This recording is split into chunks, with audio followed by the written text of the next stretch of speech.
আমরা জানি না আমরা আমাদের বাবা মাকে আর কতদিন পাবো। যাদের বাবা মা এখনো বেঁচে আছেন তাদের খুশির জন্য যা কিছু সম্ভব তাই করুন, এবং যাদের বাবা মা ইন্তেকাল করেছেন তাদের জন্যও অনেক কিছুই করার আছে। একবার এক সাহাবী রাসূল সাল্লাল্লাহু আলাইহি ওয়াসাল্লামকে এসে বললেন, হে রাসূল আল্লাহ, আমার মা ইন্তেকাল করেছেন, আমি কি তার জন্য কিছু করতে পারি? রাসূল সাল্লাল্লাহু আলাইহি ওয়াসাল্লাম বলেন, অবশ্যই তার জন্য তুমি অনেক কিছুই করতে পারো।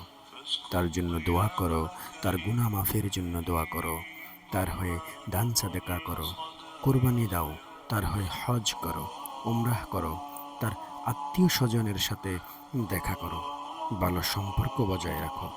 এ সকল কাজই আপনি আপনার মৃত্যু বাবা মায়ের জন্য করতে পারবেন। অনেক আত্মীয় স্বজনদের কথা আমাদের মনে থাকে না, কিন্তু আপনার বাবা মা বেঁচে থাকলে তারা হয়তো তাদের সাথে সম্পর্ক বজায় রাখতেন। এখন আপনার উচিত হবে তাদের সাথে ভালো সম্পর্ক করা, তাদের সাথে